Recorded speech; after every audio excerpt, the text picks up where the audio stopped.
Hello, welcome back. Today I'm here with a new chapter 3, two stories about flying. And today I'm going to explain the first story, His First Flight, written by Liam O'Flaherty. So here we go. The young seagull was alone on his ledge.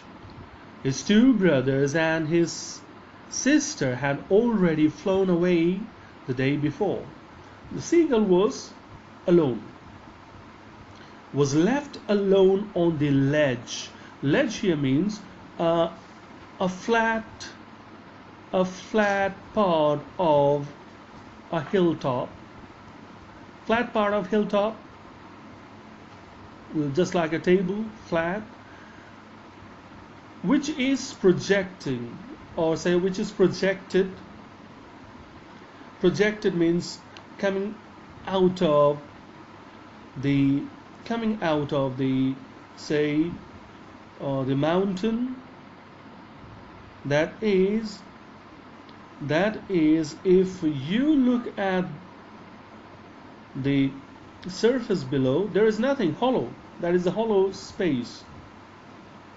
Hollow space, just like a table is there at the edge of the table, and there if you fall there is nothing. Yeah, so such kind of thing was there, that is called ledge. So the young seagull lived there on the ledge, was left alone there on the ledge. The family had moved away from there. His two brothers and his sisters had already flown away the day before. The day before only, the family had flown away from there, moved away from that ledge where they had been living previously with the young seagull. He had been afraid to fly with them. Since he was afraid to fly, so he was left alone there. Somehow, when he had taken a little run forward to the brink of the ledge and attempted to flap his wings, he became afraid.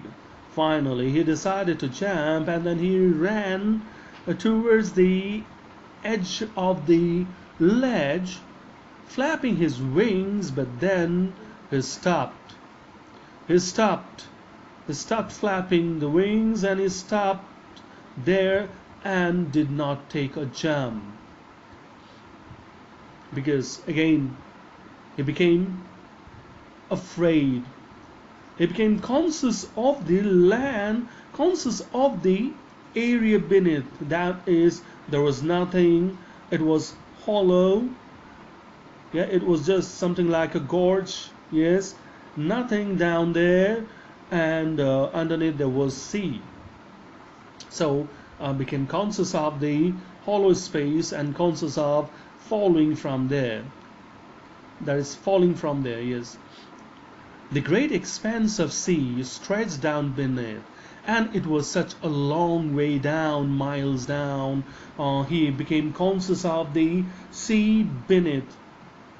That is, the sea was there under the ledge, and that was way down, miles down, say 100, 200 meters beneath that ledge was the sea. So he became conscious of that situation, and that's why he stopped flying, or stopped himself to take a jump from there. He felt certain that his wings would never support him. So he bent his head and ran away back to the little hole under the ledge where he slept at night. So this is morning, and when he became conscious of the hollow space down there, he stopped. He did not take the jump, because he felt certain, he was sure that if his wings, that is, he was certain that his wings would not support him. He was not having the confidence. He thought that his wings The small wings would not support him, would not support his flight, so he bent his head and ran away back to the little hole.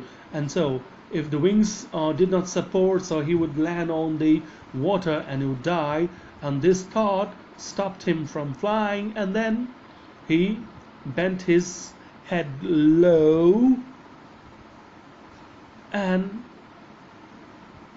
running back to the hole where he spent the night. Even when each of his brothers and his little sister, whose wings were fast shorter than his own, ran to the brink, flapped their wings, and flew away, he failed to muster up courage to take that plunge, which appeared to him so desperate. The day before only, when the siblings, that is the brothers and sisters, two brothers and sister, both of them were younger. To this young seagull in age, the wings were shorter than his one, yet they ran to the brink, that is the edge of the ledge, and then they took a jump. That is, they plunged. They took a plunge and they flew. They flew into the air, but he could not muster this courage to take this plunge, which appeared desperate to him, though it was desperate to him. He had to take the plunge, but he could not muster that much of courage. His father and mother had come around,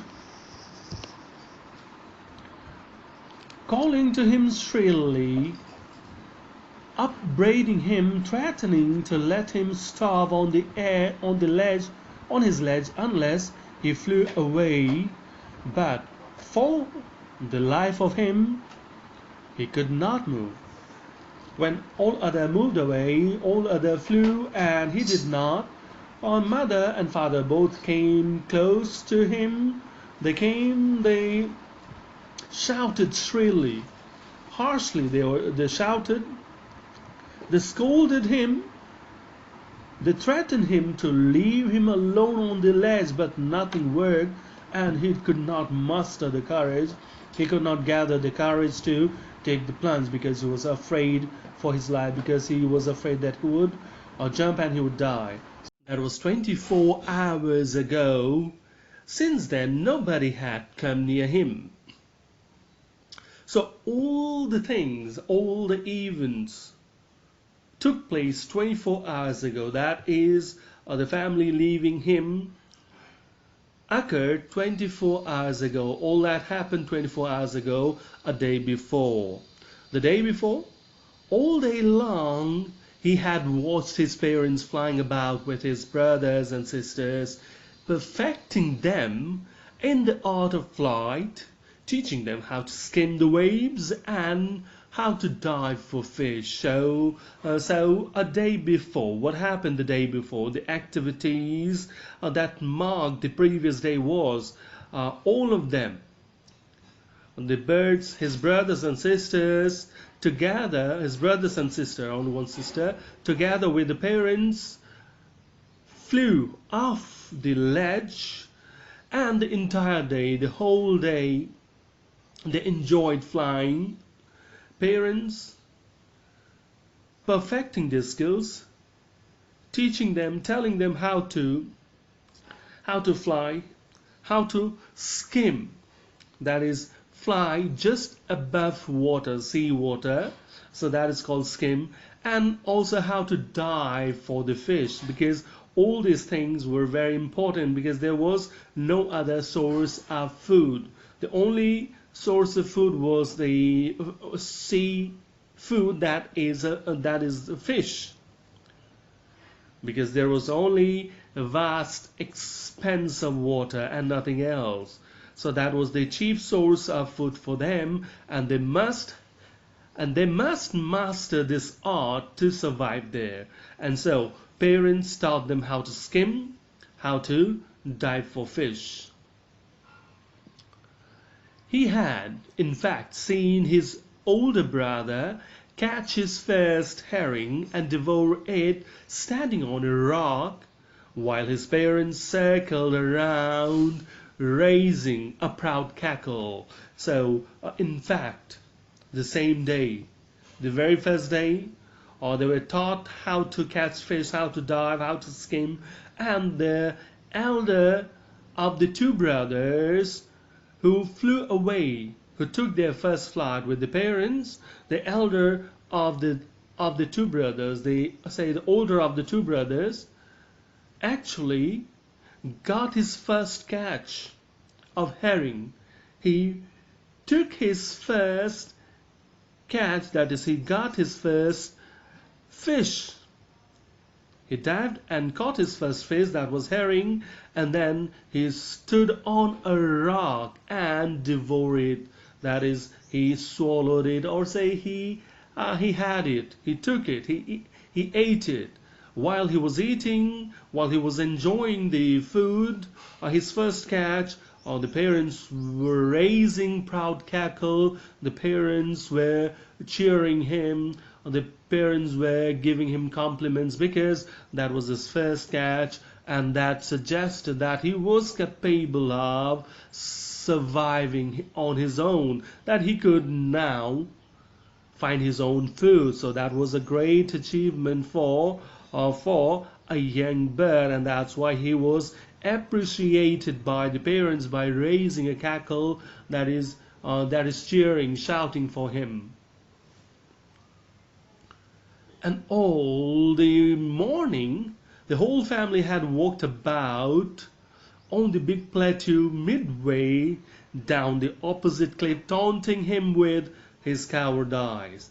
And what did they do the entire morning? Entire morning, they walked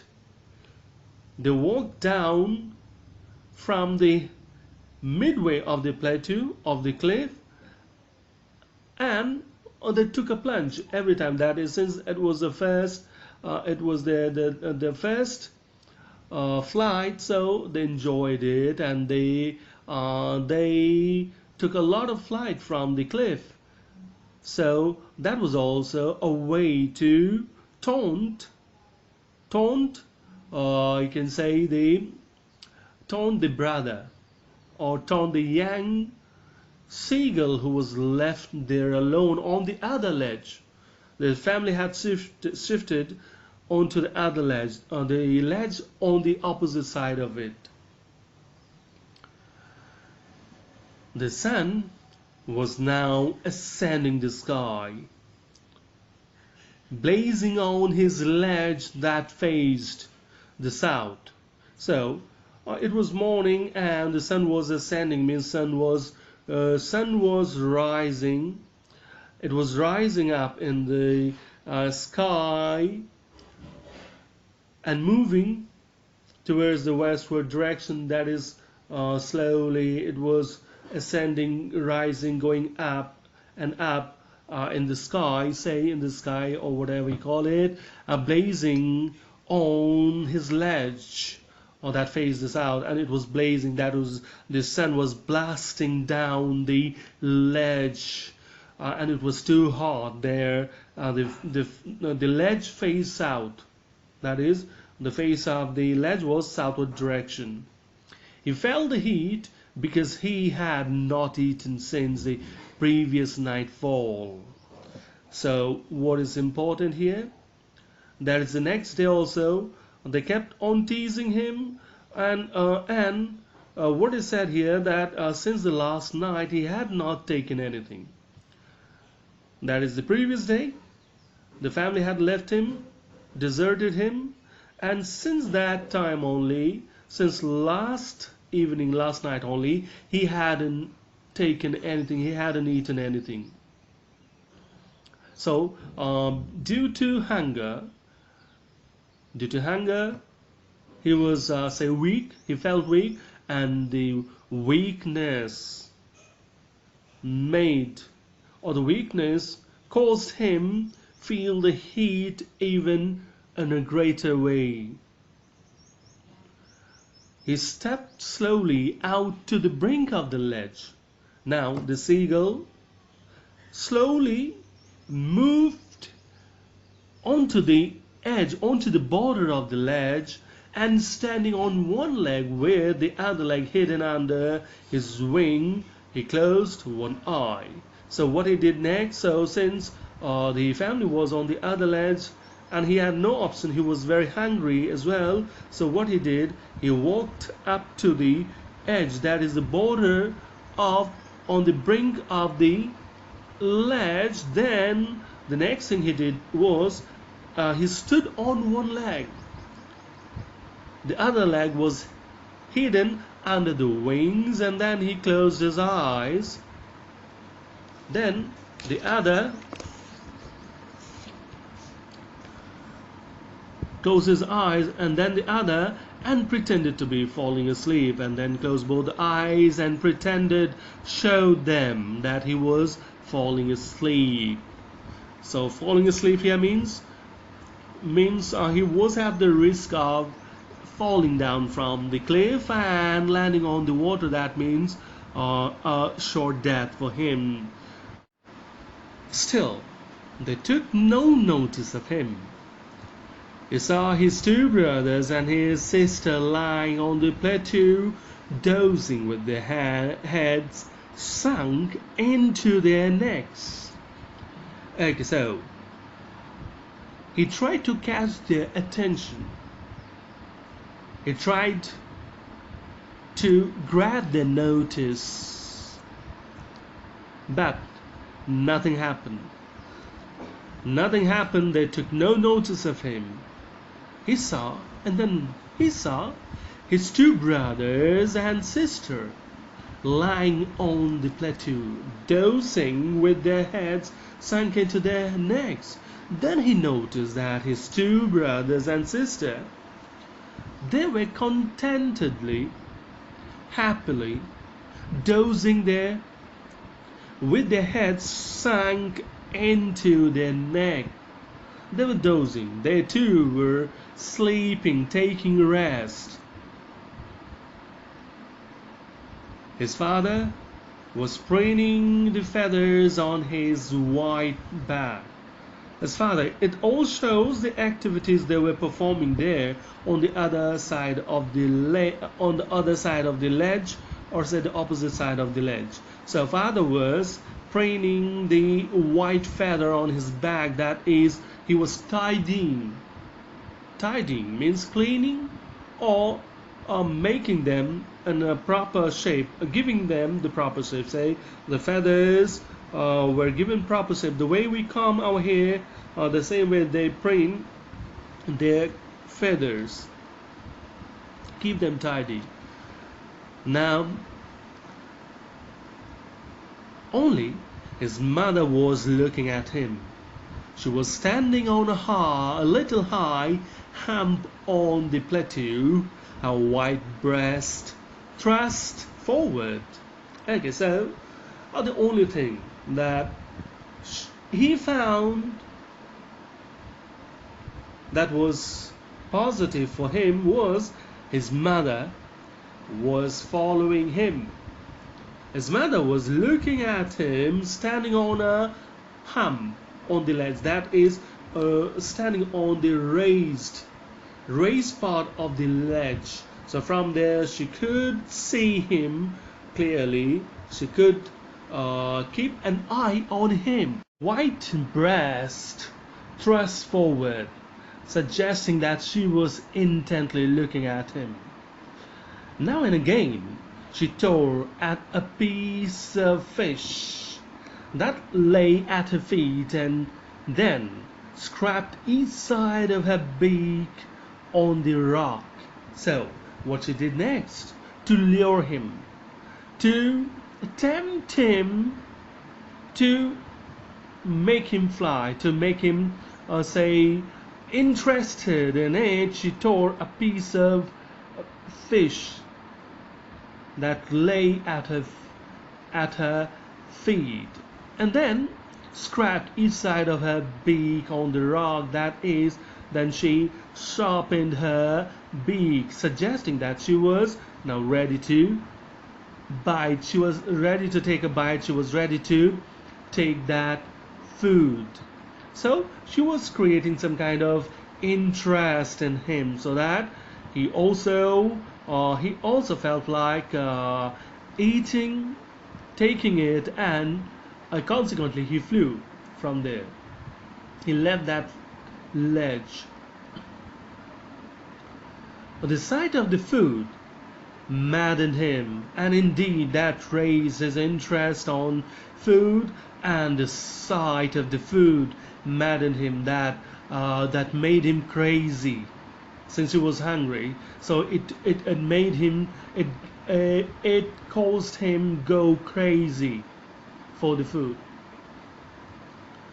How he loved to tear food that way, scraping his beak now and again to wet it, and how much he loved to tear food, to eat, to take that food and then sharpen his wet means to sharpen his beak, so that he could take it nicely. How much he longed, how much he wanted to do so, to perform that activity. But he couldn't do it because the food was not near him and he couldn't fly. Gaga, ga ga ga, he cried, begging her to bring him some food. Go call, oh, she screamed back derisively. So the young seagull cried ga ga ga and asking mother to bring food to him. But mother on the other side replied contemptuously, that is derisively, that is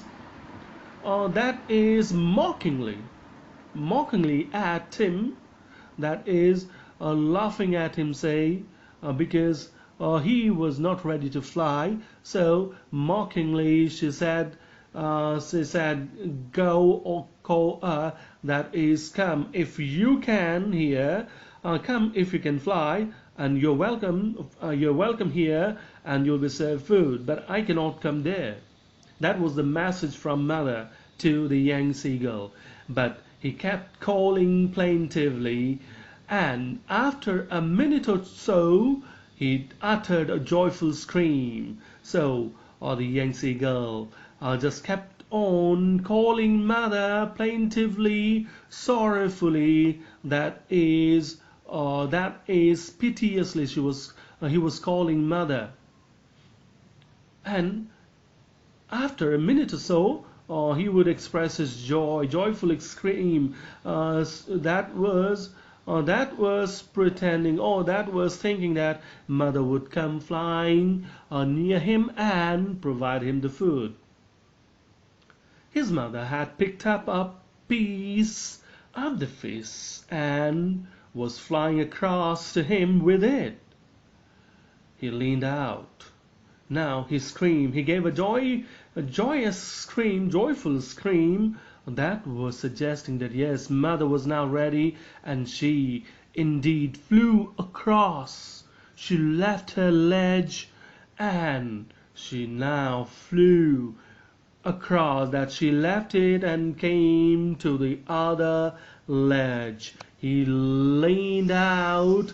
He leaned out from there, since he was standing on the edge, on the border of the ledge. So he leaned out. He just was trying to get onto the food eagerly, tapping the rock with his feet, since he was so interested, so eager to get the food, and out of joy he was tapping the rock with his feet, trying to get nearer to her as she flew across. And the young seagull was trying to go as nearer as possible to get that food. But when she was just opposite to him, she halted, her wings motionless, the piece of fish in her beak almost within reach of the beak. Now, as she reached near the seagull, young seagull, she stopped there. She stopped flying. She stopped moving, flapping her wings. She became motionless. She stood there. That is, she did not progress from there. She didn't move an inch from there. That is, she was inviting him to come, take a little jump, alluring him, just making him fly. So, just asking him to fly, come and come a little nearer, and as he would take a further step, he would be out of the ledge and had to fly, had to try to maintain the height. That is, had to flap wings, and in that process, he would fly. So he waited a moment in surprise, wondering why she did not come nearer, and then, maddened by hunger, he dived at the fish. Okay, so since Mother halted there and didn't land on the ledge, so and the food was still out of his reach. Not that far. It was too close, but yet it was out of his reach. So he just wondered why Mother didn't come close. He was just wondering. He was just thinking in that order. Mother should have come closer and allowed him to take food, but she didn't come closer enough so that he could get that food. So he was just wondering, why did she not come nearer? And then, as he was crazy about food, as he was mad for the food because of the hunger, so he dived at the fish. He didn't think about the fear and all. He just dived at the fish. With a loud scream, he fell outwards and downwards into space, and as he took a plunge for the fish, unconsciously, that he was leaving the ledge, he moved, or he jumped outwards and then downwards, since he was not conscious. It was not a conscious effort to fly, so he first moved upwards or outwards and then downwards, started to go downwards, and then only the other thing happened, that is the wings realized that they should flap. With a loud scream, he fell downwards again, so he screamed aloud. Then a monstrous terror seized him, and his heart stood still. So after that, he realized that he had taken the plunge and that he was going down. He was not flying. He was not able to maintain his flight, but was going down. So monstrous terror seized him. Terror, big terror seized him, gripped his heart, and he stood still. His heart stood still. His heart became, say, some way motionless, could not think of anything else. Still means not responsive, say. He could hear nothing, but it only lasted a minute. He could hear nothing now because his heart stopped. Say, his heart became still, not responsive. That is, he could not think of anything. So he could not hear anything, but it only lasted a minute. But this situation lasted only a minute, that the terror seizing him, gripping him, this condition lasted only a minute. And after that, the next moment he felt His wings spread outwards, and the next moment after that, he felt that the wings had spread outwards. The wind rushed against his breast feathers, then under his stomach, and against his wings. Then he started to feel the wind first hitting his chest, then the stomach, and then the wings. He felt the wind hitting against all these parts of the body. He could feel the tips of his wings cutting through the air. Now he could feel that the tips, the edges of the wings cutting through the air, were cutting the air. And as the wings cut through the air, so he was moving forward. He was not falling headlong now, and as the wings were working, so he realized that he was not falling headlong, head first. He was soaring gradually downwards and outwards. He was no longer afraid, so now he was soaring. He was going upwards, then downwards and outwards. He was performing all the maneuvers, that is, he was moving up and down and sideways, every ways he was moving, making his moves all in all directions. He was not afraid any longer now. The fear was gone now.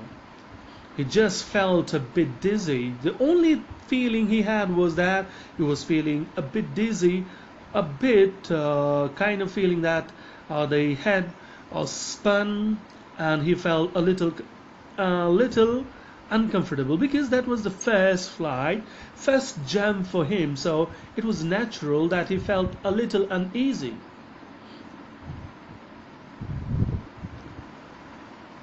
Then he flapped his wings once, and he soared upwards, and then he flapped his wings once, and then he moved upwards. Then it was upward movement for him. Gaga, gaga, gaga, go, koa. His mother swooped past him. Her wings making a loud noise, and then he felt his mother swooping past, that is, whizzing past him, moving past him with great speed, and crying ga ga ga. That is, she was also very excited. She was cheering him. And when she came closer, what he found, he could realize, he could hear the loud sound of her large wings.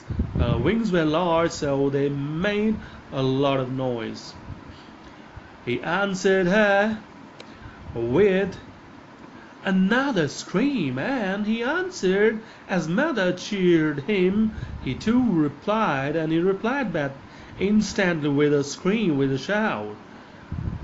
He saw his two brothers and his sister flying around him, curvating and banking and soaring and diving, and then he realized his brothers and sister joined him, and they were making all kinds of maneuvers, all kinds of movement. Then he completely forgot that he had not always been able to fly, and commanded himself to dive and soar and curve, shrieking shrilly. And then here, the thought had been wiped out from his mind, from his memory, that he had once been unable to fly. That ever in his life He couldn't fly. This thought was gone from his mind. He saw, so now he commended himself.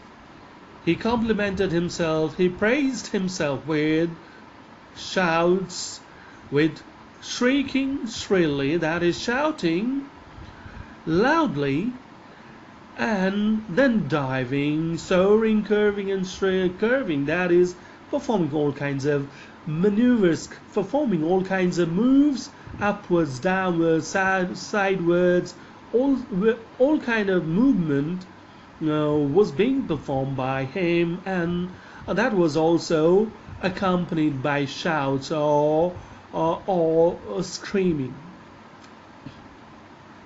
He was near the sea now. Now he was making downward move, and he was near the sea, flying straight over it, and he was flying straight over the sea, facing straight out over the ocean, and he was facing straight out over the ocean. That was, he was flying straight and a straight way over the ocean, over the waters. He saw a vast green sea beneath him, and the vast green sea was beneath him, under him, with little riches moving over it, and he turned his beak sideways and cawed amusedly, and then he noticed all the ridges, all the ledges, all the rocks, all that stayed above water, and then he turned sideways and again screamed amusedly, happily shouted. His parents and his brothers and sister had landed on this green flooring ahead of him. So he took the jump. He took the much awaited, much needed, and the desperate jump that he had to make in order to get the food. So he took the plunge, and he was now flying, enjoying his flight, the first flight. He was enjoying it. Parents and the entire family joined him. Now the family settled on the surface of the sea water, and they invited him to come land on it and experience how it felt landing on sea water. So they invited him. Let's see what's said here. They were beckoning to him. They were inviting him, calling shrilly, shouting, and inviting him to join them. He dropped his legs to stand on the green sea. He dropped his legs. He thought it was something like standing on a solid surface. That is what he experienced so far as he stood on the ledge. It was very solid, and standing there was not a problem, not a difficulty. Settling there, not a difficulty. But here it was not the case. So he dropped the legs to stand on it. But what happened? Let's see. His legs sank into it, but the legs sank. It was not solid, so it had to sink. So the feet went down. He screamed with fright and attempted to rise again, flapping in his wings. So he got scared as his legs started to go down. He got scared. He screamed and flapped his wings in order to rise, in order to get out of it.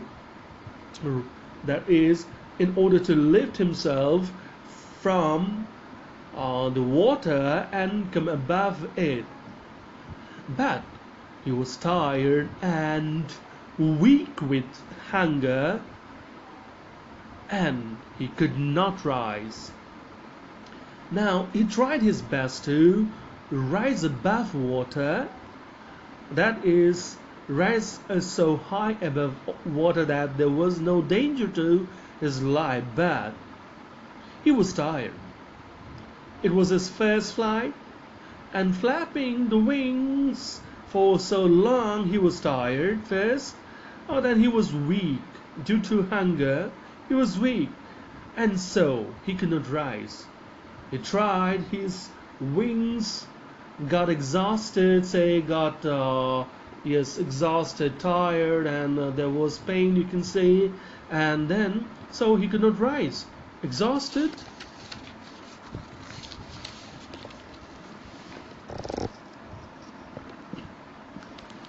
By the strange exercise, and he was exhausted by this strange exercise, that is by the exercise of moving the wings and enjoying the first flight. His feet sank into the green sea. Feet sank, went down the water, and then his belly touched it, and he sank no further. Now, feet sank, belly touched water, and what he experienced, he was amazed to find that he sank no further, that is, he went down no further than that. He was floating on it, and around him his family was screaming, praising him, and their beaks were offering him scraps of dogfish. So here he was floating on it. To his amazement, he was floating on it, and around him was his family. They were screaming, they were cheering, they were praising him, and with their beaks, and they had food for him. All of them say, if not all of them, father and mother, both of them at least had food for him, and with their beaks, with the food and the beaks, they were offering him that, and it was dogfish. The tidbits of the fish was the dogfish. He had made his first flight, and in that way he could make his first flight of his life. So this is all for now, and with this the first story is over. Thank you.